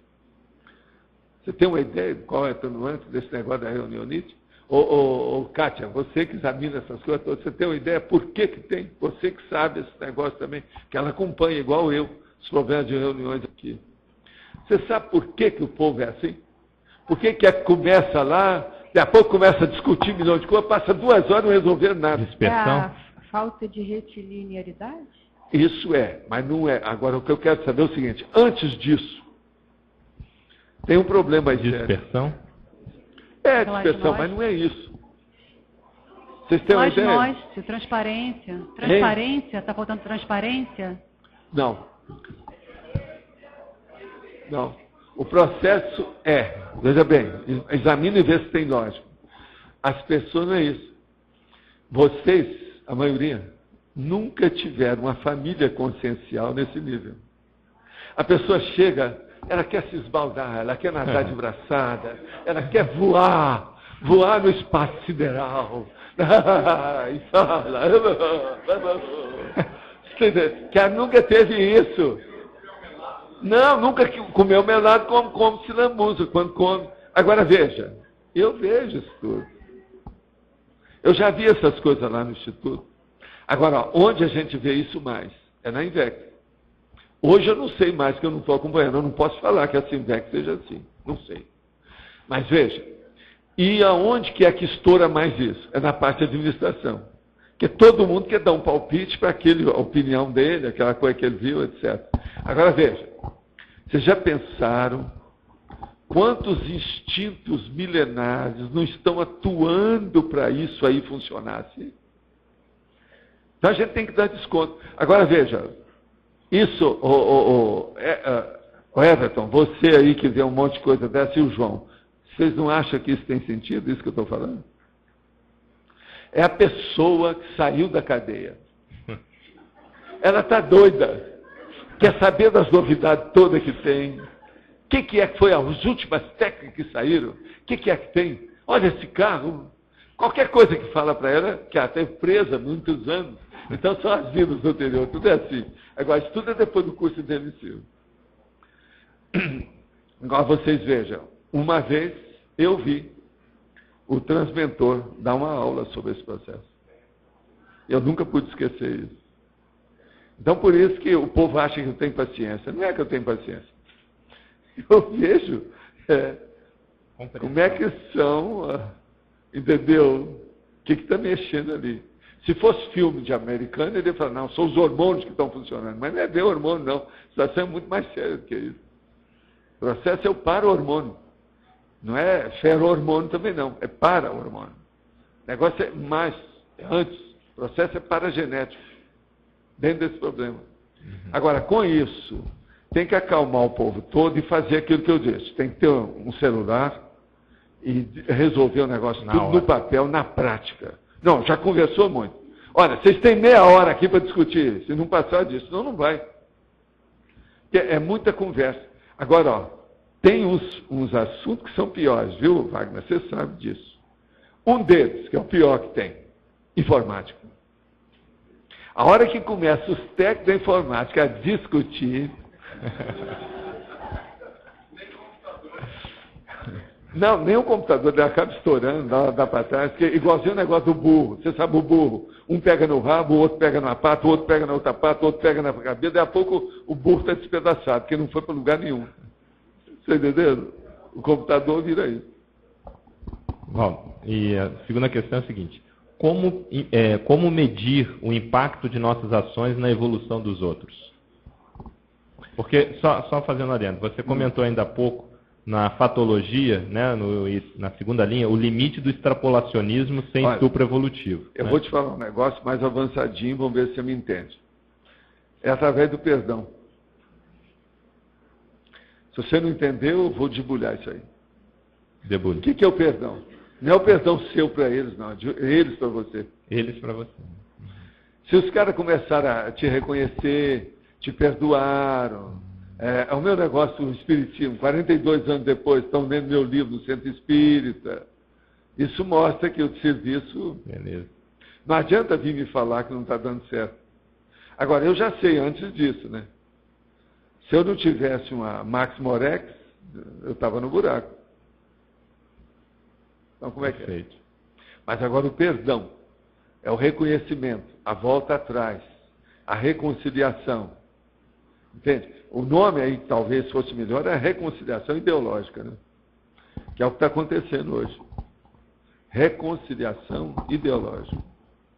Agora veja, para isso tem que levar o negócio do Kine. As gerações têm que desaparecer, aparecer outras, o negócio funcionar. E é o que aconteceu.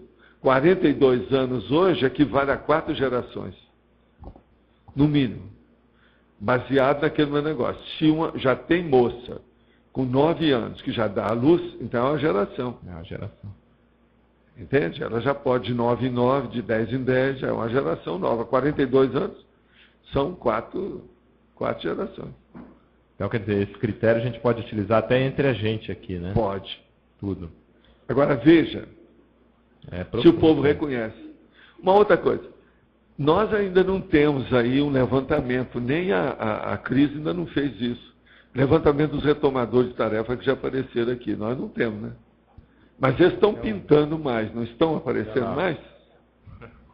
Tem um ali, ó. Pois é. Não, ele sabe. O ideal seria que ele até escrevesse sobre isso. Foi o que a gente conversou, viu? Ele é uma cabeça, tem muita coisa que ele pode aproveitar. E outra coisa, ele agora está munido de gasolina azul através dessa moça aí, que você sabe que é uma fera, né? É um dos produtos, depois do Rui Barbosa, que a Bahia criou melhor. É ela, a Sirlene, você está entendendo? É coisa... Tem outra também aí, que é a nossa política. Ah, é? Mas é de Maceió, ela. Não, mas é muita baiana. Ela é baiana demais. É baiana disfarçada. Ela é demais. Tá ok, vamos nessa. Mas então... Valdo, tem uma relação entre a mega responsabilidade e os erros que a pessoa cometeu no passado, não é não? Tem. E qual é o percentual entre a mega responsabilidade pelo trafor, pelo que o grupo precisa, e a mega responsabilidade pelo que ela errou no passado? Olha, isso aí tem que examinar, né? Porque tem que colocar uma lupa e ver os detalhes da história. É difícil falar assim. Como que a pessoa sabe se aquela responsabilidade... A coisa mais séria é a seguinte: se a pessoa está dentro da linha de renovação daquilo que ela precisa, ela está acertando mais do que errando. Então a responsabilidade dela quase sempre ela está acertando mais. Então, isso aí já está a favor dela. Mas tem que ver se ela se acertou o passo no caminho certo. Que é aquele negócio que eu falo. Ela tem que caminhar nesse lugar. Aí ela começa nessa direção, dá o primeiro passo nessa direção, dá tudo para trás. O negócio é ver se ela está com o primeiro passo certo e caminhando na pista correta. Tá. Independente se aquilo representa uma automimese para ela? Não, a automimese nós vamos ter, inevitavelmente, porque o percentual de automimese para nós tem que ser grande. Por quê? Nós não sabemos fazer outra coisa a não ser aquilo que a gente já fez muito. Você entendeu ou não? Não. É uma coisa lógica, óbvia. Pensa um pouco. Está entendendo, né? Outra coisa. Ninguém entende as coisas a não ser baseado naquilo que já vivenciou, que já estudou. É muito difícil você pegar uma coisa totalmente pura e falar uma coisa nova para a pessoa, porque ela não tem elementos de unidade de medida para avaliar o processo. Então, por aí você vai ver. Eu, por exemplo, você acha que eu estou fazendo esse trabalho e, vamos dizer, a essência de tudo que eu faço, em matéria, por exemplo, principalmente da aula, o processo didático, pedagógico, comunicação, que isso é a primeira vez na minha vida? Já pensou quantas vezes eu já mexi com isso? Outra coisa, processo de escrever. Essas coisas que eu crio, o problema do jeito que eu sou. Eu não sou um literato assim, normalzinho, não. Eu sou um pouco alterado, né? Sou bem alteroso. Você está entendendo? Se você for pegar como literatura minhas coisas, está perdido. A pessoa se afoga. Agora, você pensa que isso nasceu ontem? A mesma coisa você. Você acha que seu processo, por exemplo, filosófico, ou melhor, ideológico, que é dessa vida? Já pensou quantas vezes? A mesma coisa. Você acha que o processo ideológico da Paula é dessa vida? Não, eu fiquei muito tempo em crise até de definir se seria uma automimese ou seria uma responsabilidade. Mas tem que ter aqui, a automimese, ela tem dois aspectos. A automimese já é dispensável, porque essa não vai funcionar bem mais para nós, dentro do nível da cosmoética que nós vivemos. E aquela automimese que é inevitável, que começa pelo próprio corpo. Começa por aí. Então você tem que estar repetindo. Tudo é baseado nisso. Entende? Então é necessário que haja automimese, inevitavelmente. Esse é o motivo que eu já estudei. Automimese, mimeticologia, um monte de coisa sobre isso. Inclusive, nós temos verbetes sobre mimeticologia, essas coisas todas. Entende? Então, Cris. Sovaldo, tanto na sinonimologia quanto na antagonismologia, antonimologia, desculpe, o senhor menciona a questão do equilíbrio evolutivo. Sim. O senhor pode aprofundar essa relação do equilíbrio evolutivo com a mega-responsabilidade, por favor? O problema todo é o seguinte, mega quer dizer uma coisa grande, tá certo? Quase sempre se fala mega para um negócio que pega 1 milhão de itens, entende? Então vamos entender, não é uma responsabilidadezinha pequena ou uma mini responsabilidade, é uma mega. Para ter uma mega responsabilidade, a primeira coisa, tem que haver uma pessoa de gabarito, que tenha uma certa essência maior, que ela tem algum fundamento consciencial que não é comum. Não pode ser uma pessoa medíocre ou muito baixinha em matéria de hiperacuidade. Então, esse problema já mostra que a mega responsabilidade tem que ser um equilíbrio relativo, mas tem que ter. Senão, como é que vai ter? Isso não existe. A pessoa nem vai entender o que a gente quer dizer com isso. E é uma relação, então, de mutualidade e reciprocidade. Uma coisa vai alimentando a outra, é isso, né? E outra coisa, a mega responsabilidade sempre mostra que tem uma plateia maior, né? Que é aquilo que eu estava falando, o negócio do público. E outra coisa, eu tenho que falar isso aqui, porque a maioria aqui você sabe. Como é que é o tipo de ProEx que nós temos? Max ProEx. Max ProEx. Mega responsabilidade. Tá certo? Na atributologia, o senhor menciona a autolucidez retrocognitiva responsável. O que é essa autolucidez retrocognitiva responsável? Você vê que de vez em quando eu estou responsável? classificando muito o processo da atributologia de propósito. Porque isso aí é uma das coisas mais sérias para o estudo da consciência. Agora veja, a autolucidez retrocognitiva responsável. Por quê? Uma pessoa ela começa a ter, como já aconteceu, retrocognição de certas coisas, ela começa a localizar certas pessoas com que ela mora, com que ela vive, com que ela trabalha, e ela começa a usar um tacape em cima dessas pessoas a partir daquilo. Eu, por exemplo, tudo que eu vi de personalidade consecutiva, eu demorei anos para abrir o jogo. Anos. Tem gente que eu criei o negócio antes para depois vir, como é o caso do Arthur. Agora, por exemplo, o próprio César. Quantos anos? Eu conheço o César quando ele era rapazinho. A gente foi caminhando com isso. Assim tem um monte de gente aqui assim. Está entendendo?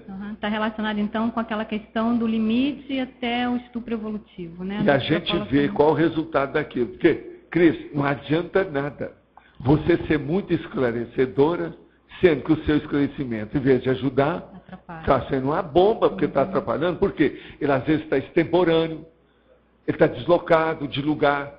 Quanto a prosema, que ele está deslocado. Quanto ao tempo, ele está extemporâneo. Então, como é que fica? Está errado? Foi o meu caso, por exemplo. Você já pensou se eu começasse a escrever uma porção de coisa sobre a Invex, na época que vocês não estavam aí, e com aquele povo todo que não queria saber de nada daquilo? Eles iam me colocar no hospício. Eu fui falar para defender hipnose em 1950. Quase me lincharam. Não foi fácil. Um monte de gente queria bater em mim mesmo, para valer. Só porque um cara foi fazer um abrigo, uma conferência a favor da hipnose, eu fui a favor, no hotel. E a hora que eu fui conversar com ele no saguão lá do hotel, que é o principal hotel lá de Uberaba, aquele grandão lá, tá vendo? Junto do Cine Metrópole, naquela ocasião, a meninada, os rapazes, o povo, até as moças estavam contra mim. Eles queriam que acabasse com o cara. E eu não, ele está certo, uma opção de coisa, nesse princípio, isso, tudo que eu já estudei. Os caras não tinham estudado, hein? Então era um perigo falar de certas coisas avançadas. Hipnose, 1950. Hoje a medicina já admite a hipnose, a coisa toda e tal. Na fatologia, na quarta linha, no início da quarta linha, o senhor menciona a noção mais ampla das autorresponsabilidades. Sim. Que tipo de técnicas podem ser utilizadas para ampliar essa noção da autorresponsabilidade? Parapsiquismo, estado vibracional, a TENEPS, isso aí é que dá mais. A TENEPS é uma beleza. Ela de serra a cortina. Agora veja, serrar a cortina é aquele negócio que eu falo. Não é, não. É acabar com a janela, acabar com a porta e acabar com a parede. Então, há um desbravamento da história, uma abertura, o devassamento da condição. Isso é que é o mais importante, é devassar. Tem lógica isso?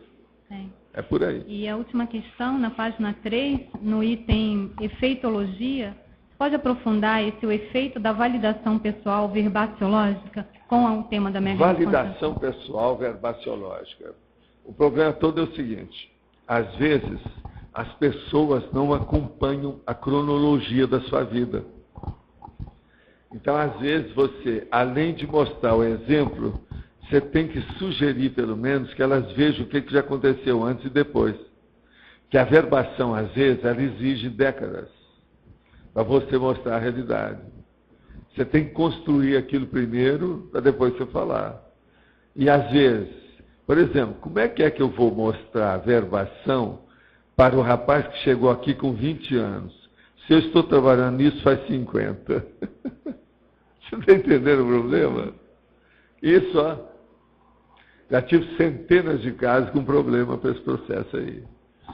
Então não adianta. Tem certos casos que a gente até desiste. Não adianta eu mostrar, não dá. Não dá, né? Eu não tenho gabarito para isso agora. Eu perdi minha oportunidade. Perdi por quê? Porque a pessoa chegou atrasada. Esse é que eu chamo dos retardatários. Esse é aquele caso que não vai ajudar, vai atrapalhar mais do que ajudar. Pode atrapalhar, não dá. Outra coisa. Um negócio muito sério. É muito difícil você estar fazendo comparação sua com os outros.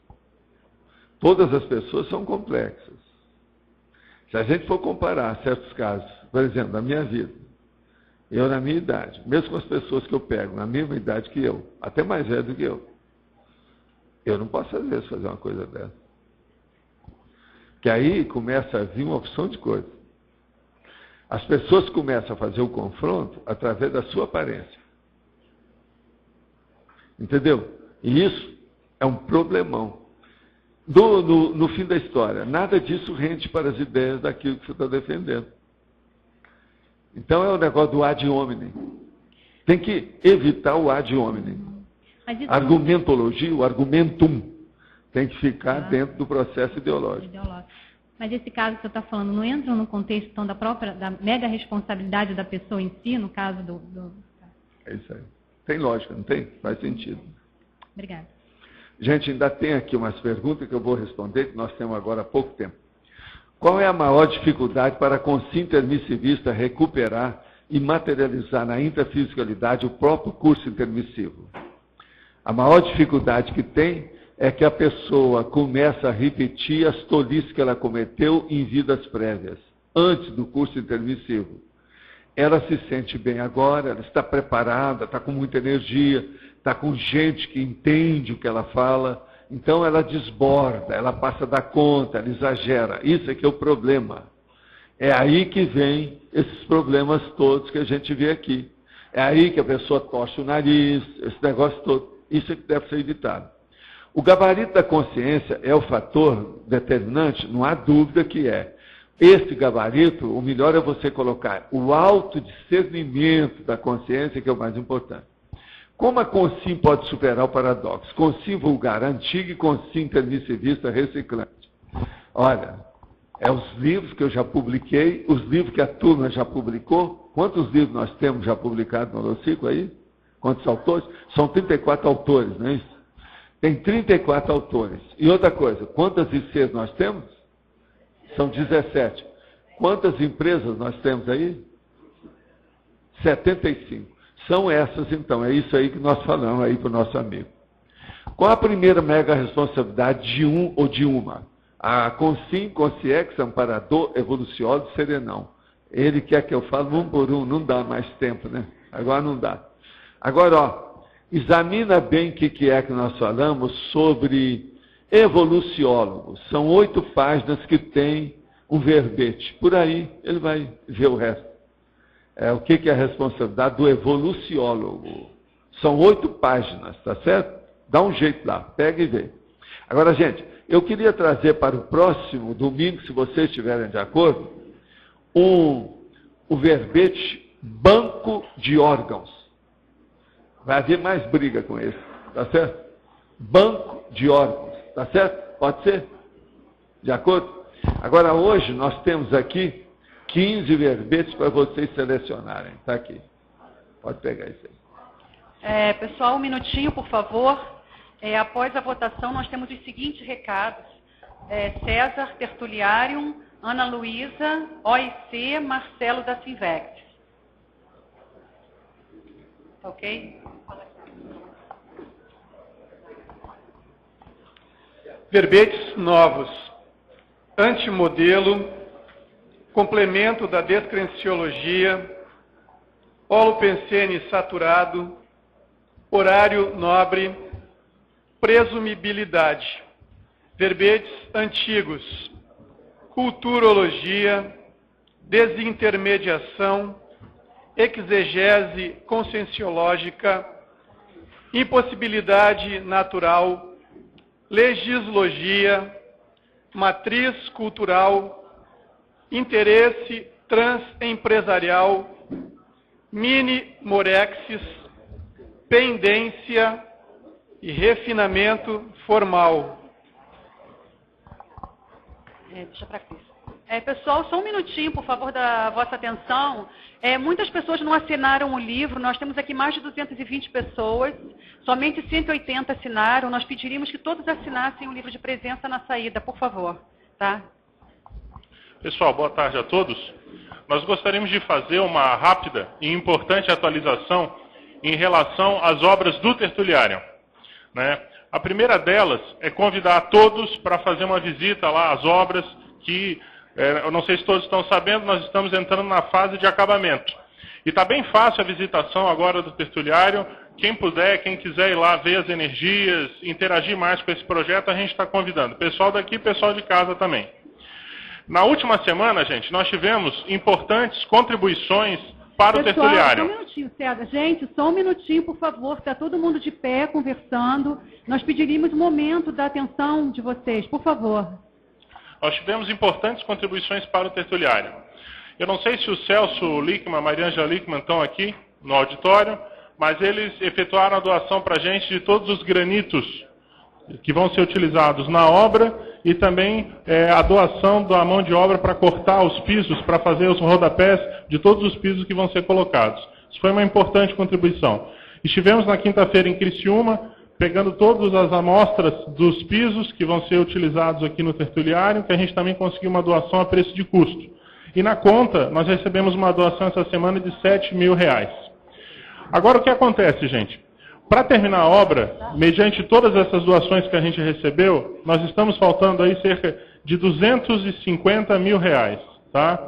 Essa semana, particularmente, uma semana bastante decisiva para o tertuliário, essa semana e a semana que vem, porque é a semana onde a gente vai fazer a contratação dessa segunda etapa, combinar o que vai ser contratado mediante, claro, os recursos que se tem em conta, que a gente não vai contratar sem ter os recursos em conta. O fato é que, então, a gente sabe que tem muita gente que está aguardando, né, aqui no ambiente, em casa também, está aguardando, tipo assim, se faltar dinheiro, eu vou inteirar, vou ajudar com alguma coisa. E eu acho que se alguém está nessa posição, a hora é agora. Porque nós vamos contratar essa parte da segunda etapa essa semana que vem, e acabou o dinheiro da obra. Aí nós vamos deixar a construtora tocar, a hora que acabar, acabou. Então nós gostaríamos de pedir ajuda de todos. Nós tivemos uma importante reunião na sexta-feira da semana retrasada, compareceram praticamente todas as ICs, muitas ideias surgiram, e nós vamos ter uma outra reunião no domingo que vem, logo depois da tertúlia, às 3 horas da tarde aqui, no ambiente, onde a gente vai também combinar essas estratégias aí da reta final das obras do tertuliário. Então é isso, gente. Você que está em casa assistindo, pessoal que está aqui no ambiente, se você quer ajudar nas obras, se você reconhece a importância aí das tertúlias, chegou a hora, por favor, a gente está à disposição, pode ligar para a gente, é 45, o DDD de Foz, o celular é 9964-1111. E quem tiver ideia, por favor, apresente. Obrigado. Bom, a gente queria dar 2 recados da repreendência. O primeiro é que nós vamos ter agora às 15 horas até às 18 horas um laboratório gratuito na sede da repreendência, que fica no discernimento, chamado Subsídios à Docência Conscienciológica. Esse laboratório vai ser ministrado pela professora Janete Muscoff, Tatiana Mota e Thaís Helena, e o objetivo é dar uma visão geral para aqueles interessados em começar as atividades na docência em Conscienciologia sobre a questão do parapsiquismo, posturas, a dinâmica geral das aulas de Conscienciologia. Então a entrada é franca, quem quiser começa agora às 15 horas. E o segundo recado o professor William vai falar. Pessoal, dia 16 de agosto nós vamos ter um curso na Reaprendência, que é o Laboratório de Descensão Cosmoética. É um curso muito bacana, a gente vai trabalhar, vai ter um pré-requisito da leitura de um livro até fininho, muito interessante, que é uma consciex falando através da psicografia do Francisco Xavier, falando sobre o processo de dessoma dela. É uma das descrições mais detalhadas que eu vi sobre todo o processo da primeira e segunda dessoma, e principalmente depois as colocações, as ideias, as reflexões da consciex após a dessoma, inclusive abordando aquelas outras consciex que ela trabalhava no período em que ela estava no Espiritismo e que ela fazia o processo todo lá da desobsessão no Espiritismo. Então o livro é muito interessante, mexe muito com a gente, e a gente vai trabalhar esse livro depois dentro do curso, é uma das questões dentro do curso, para mexer com o processo da descensão cosmoética. Então vale a pena, as pessoas que participaram disso dentro da Reaprendência, onde foi feito um primeiro laboratório piloto, todas elas gostaram muito do curso e por isso que a gente resolveu fazer a atividade agora aberta, tá? E bastante importante também, lembrando, a gente vai ter agora lá o curso, que é o curso de subsídios à docência, um evento gratuito, 2 horas e bem importante para todos os interessados aí na docência conscienciológica. Obrigado.